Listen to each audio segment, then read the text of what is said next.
5ই August বাংলাদেশের জন্য একটা গুরুত্বপূর্ণ দিন। 16 বছর পর আবার স্বাধীন হলো। শুধু বাংলাদেশ বলবো কেন, যদি ব্যক্তি বিশেষ হিসেবে ধরি, শেখ হাসিনার জন্য গুরুত্বপূর্ণ দিন 2024 5ই আগস্ট। তার আগে জুলাই আন্দোলনের কথা বলতে হবে। লাগাতার 1 মাস ধরে বৈষম্য বিরোধী ছাত্রদের আন্দোলন, এবং তারপর মার্চ টু ঢাকা, অর্থাৎ ঢাকা যাওয়ার জন্য মিছিল।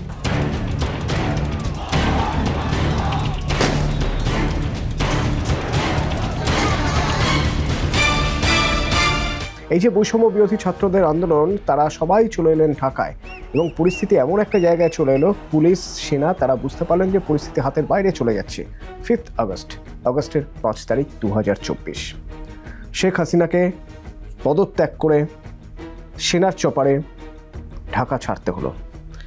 তো শেখ হাসিনা সেই 5ই আগস্ট যে ঢাকা ছাড়লেন, তারপর থেকে তিনি ভারতে আশ্রয় নিয়ে রয়েছেন, এবং 2 বছর পার হয়ে গেল। এর মাঝে বাংলাদেশে কি হয়েছে? এর মাঝে বাংলাদেশে তদারকি সরকার, অন্তর্বর্তীকালীন সরকার এসেছে, ছাত্ররাই নিয়ে এসেছে।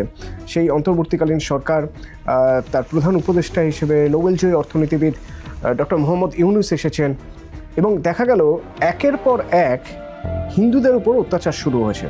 সেটা বাংলাদেশের বিভিন্ন জায়গায়, কখনো মেরে গাছে ঝুলিয়ে দেওয়া হচ্ছে, কখনো বাড়ি ঘর সব ভেঙে ফেলা হচ্ছে। এর পাশাপাশি কি দেখা গেল না, এই যে তদারকি সরকার বা অন্তর্বর্তীকালীন সরকার, সেই সরকারের যারা উপদেষ্টা হিসেবে যারা যারা রয়েছেন বিভিন্ন দায়িত্বে, তাদের মধ্যে থেকে এবং ছাত্রদের মধ্যে থেকে কয়েকজনের মধ্যে থেকে তীব্র ভারত বিদ্বেষ, তাদের বিভিন্ন জায়গায় ভাষণ থেকে, তাদের কাজকর্ম বা কাজের পদ্ধতি বা তারা যেভাবে মানুষের সঙ্গে মিশছেন, তাতে তীব্র ভারত বিদ্বেষ, ভারতের উপর ভয়ঙ্কর একটা রাগ, সেই রাগ প্রকাশ পেতে থাকলো। আর কি দেখলাম আমরা? তারপরে দেখলাম একটা সময়ের পর জুলাই সনদের কথা যখন ছাত্ররা দাবি তুললো, তখন ঠিক হলো যে জুলাই সনদ নিয়েও কথা হবে, কিন্তু সেটা সরকার গঠনের পর, স্থায়ী সরকার গঠনের পর।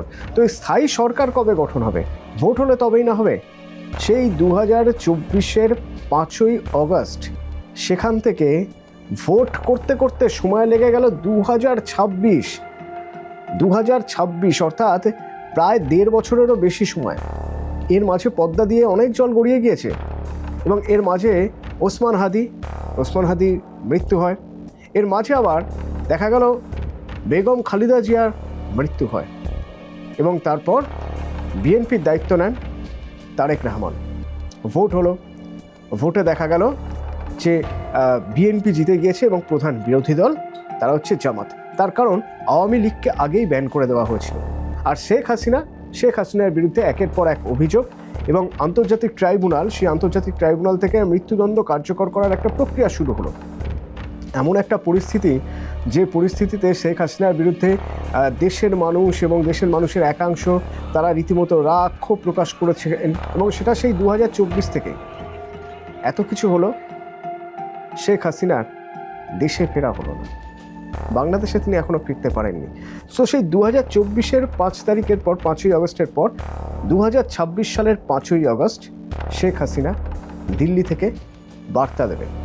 এর আগেও তিনি বার্তা দিয়েছেন ভার্চুয়ালি, সম্ভবত এবার হয়তো তিনি প্রকাশ্যে আসতে পারেন। এলে তা হবে 2024-এর 5ই আগস্টের পর প্রথমবার প্রকাশ্যে শেখ হাসিনা কি বার্তা দেবেন? দেশে ফেরার বার্তা দেবেন। আচ্ছা, দেশে ফিরলে কি হবে? দেশে ফিরলে তাকে কি কারাগারে পাঠানো হবে, জেলে পাঠানো হবে তাকে, আর তার বিরুদ্ধে যা যা আইনগত প্রক্রিয়া, সেই সব প্রক্রিয়ায় কাজ করা শুরু হবে? দেশে ফিরলে আর কিছু হোক না হোক, আওয়ামী লীগের নেতা কর্মীরা ভীষণভাবে চাঙ্গা হয়ে যাবেন, রাজনীতির একটা অন্য অক্ষ তৈরি হবে, রাজনীতির অভিমুখ ঘুরে যেতে পারে। তার কারণ এই মুহূর্তে সরকারিভাবে আওয়ামী লীগের অস্তিত্ব থাকছে না, আওয়ামী লীগকে ব্যান করে দেওয়া হয়েছে। সেক্ষেত্রে দল দুটোই, একদিকে বাংলাদেশ ন্যাশনাল পার্টি বিএনপি, আর একদিকে জামাত। সেক্ষেত্রে এরই মাঝে যদি আওয়ামী লীগের কর্মী নেতারা তারা আবার সক্রিয় হয়ে ওঠেন শেখ হাসিনা ফেরার পর, তাহলে বাংলাদেশের রাজনীতির অক্ষ হয়তো একটু হলেও ঘুরে যেতে পারে। এবং শেখ হাসিনার এই ফেরা মনে করিয়ে দেবে নিঃসন্দেহে আওয়ামী লীগের কর্মী সমর্থকদের তার আগের 2 প্রত্যাবর্তনের কথা। শেখ হাসিনা যদি ফেরেন এবার, তাহলে এটা তার 3য় ফেরা হবে বাংলাদেশে। প্রথমবার যখন বঙ্গবন্ধু হত্যা এবং শেখ হাসিনা চলে যাওয়া 1975 সালে, সেখান থেকে শেখ হাসিনা ফিরেছিলেন 1981 সালে। এবং ফেরার পর তারপরে নানাভাবে তাকে আটক করা হয়েছে, কখনো কখনো গৃহবন্দী করে রাখা হয়েছে, কিন্তু শেখ হাসিনাকে দমানো যায়নি। এরও পরে আরও একটা প্রত্যাবর্তন রয়েছে শেখ হাসিনা, সেটা হলো 2007 সালে।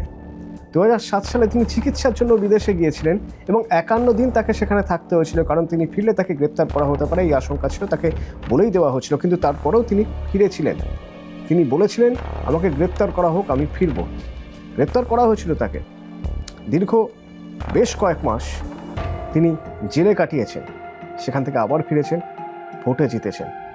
তো এবারের এই প্রত্যাবর্তনও নিঃসন্দেহে বিরোধী অর্থাৎ আওয়ামী লীগ বিরোধী দলগুলোর কাছে একটা মাথা ব্যথার কারণ হয়ে থাকবে এবং আইনত যত দিক থাকবে সেই সব দিক থেকে শেখ হাসিনাকে বেঁধে ফেলার একটা প্রচেষ্টা নিঃসন্দেহে থাকবে। তার কারণ শেখ হাসিনার প্রত্যাবর্তন যখনই হয়েছে তারপর থেকে অনেক কিছু জল এদিক থেকে ওদিকে গড়িয়ে যাওয়ার পরেও শেখ হাসিনা ঘুরে দাঁড়িয়েছেন, মাথা উঁচু করে দাঁড়িয়েছেন এবং বাংলাদেশের প্রধানমন্ত্রী হয়ে গিয়েছেন। এবার শেখ হাসিনা ফেরার পর কি হবে? সবাই জানেন যে আওয়ামী লীগ তো কিছুটা হলেও চাঙ্গা হয়ে যাবে, কিন্তু বিএনপি, তারেক রহমান, তারা কি সে সুযোগ দেবেন? আইনের প্যাচে যদি ফেলা যায় তাহলে শেখ হাসিনাকে কিভাবে ফেলা যাবে তা নিয়ে ভাবনা চিন্তা চলছে। এই সব কিছুর বাইরে আরও একটা বিষয় রয়েছে, বাংলাদেশের মানুষ। বাংলাদেশের মানুষ কি ভাবছেন, তারা শেখ হাসিনাকে কিভাবে গ্রহণ করবে? তিনটে প্রেক্ষিত আলাদা।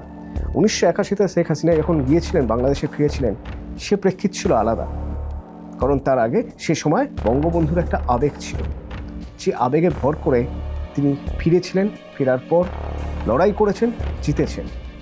আবার যদি আমরা বলি যে 2007 সাল, সেখানেও আওয়ামী লীগের জন্য একটা আবেগ ছিল, কিন্তু আমরা যদি বলি 2024-এর 5ই আগস্ট এবং তার পরের কয়েকটা দিন, বঙ্গবন্ধুর জন্য আবেগ কিন্তু বৈষম্য বিরোধী ছাত্রদের একাংশ দেখায়নি।